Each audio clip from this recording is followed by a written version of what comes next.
Rebels. This is Maria Angelova with Rebellious International. And Sarah, who am I? Sarah Columbus with Unique Wellness Studios.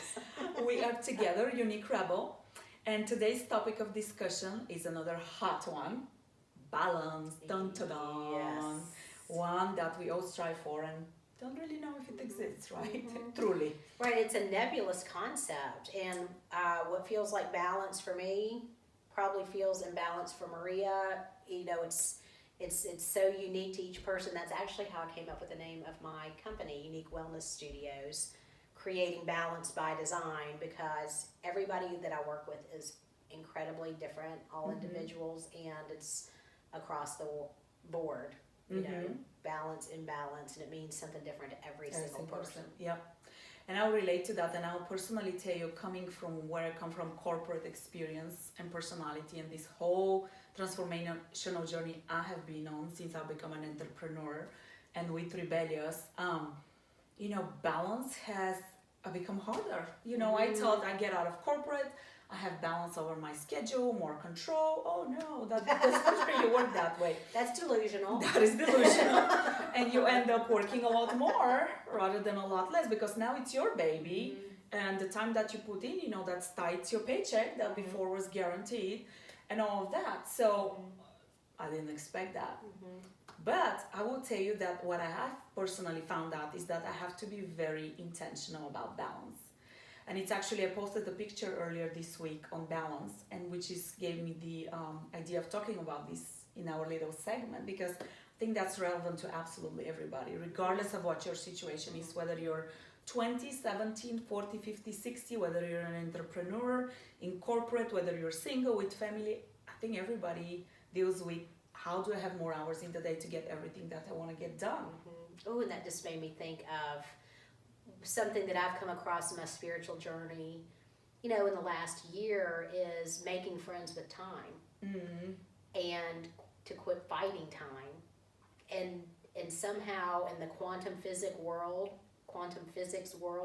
which I can't explain to you, but when you make friends with time and you accept what is as it is, even if you don't like it or agree with it or condone it, but you accept what it is, you can actually make friends with time. And once you make friends with time, you start to have more time.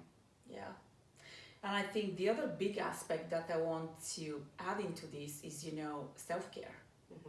If you take that time, you know, usually self-care is the thing that falls on the bottom of the list. I mean, I see it recurring. People who go through stress, the first thing that falls off is, I don't have time, I need to stop working out, I don't have time, I need to stop, you know, I don't have time to eat healthy, or whatever it is. It is the first thing that falls off the wagon. And it's kind of sad. Yeah, it is. And it's sad because, and it's so funny, I was teaching yoga today, and I said to them, I'm going to say something that's so cliche, and here's the second time today I'm saying it. When you're on the airplane and they're given flight safety instructions, one of the first instructions is, if shit hits the fan, put your own oxygen mask on first. And that is so that you can help take care of other people. Yes. And it's a cliche, and it irritates us because it's true.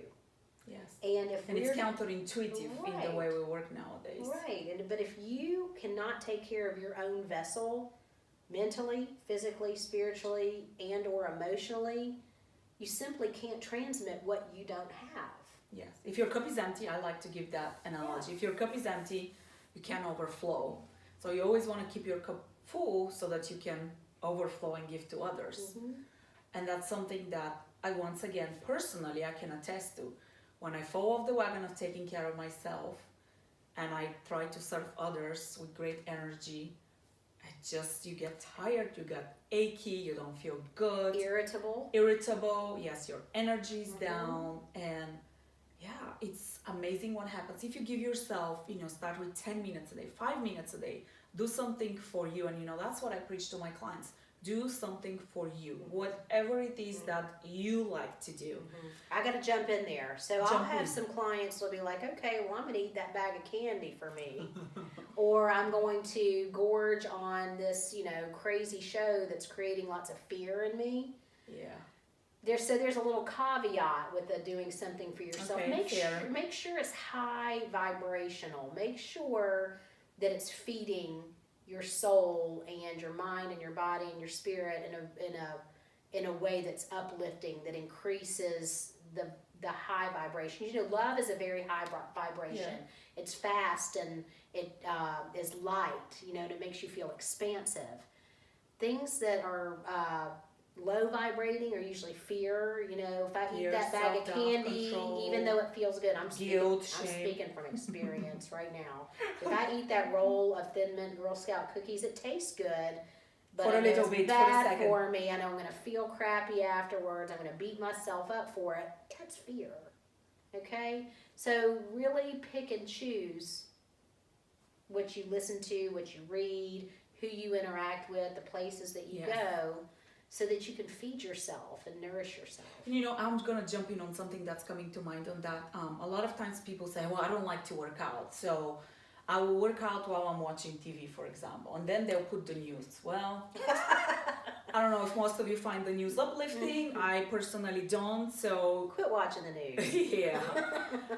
Do something that, like Sarah said, something that's uplifting, something that doesn't drag you down, something that makes you feel happy, something that feels you liberated and, you know, optimistic, and all of those good feelings versus, oh.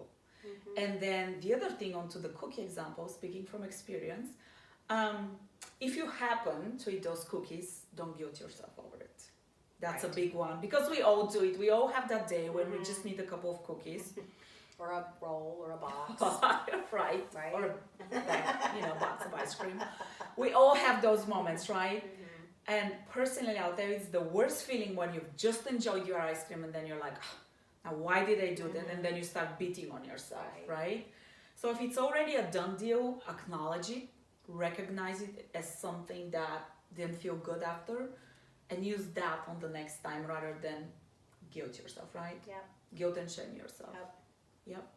So that is our few minutes of wisdom today. Have a wonderful week and we'll talk to you soon. Bye. Bye.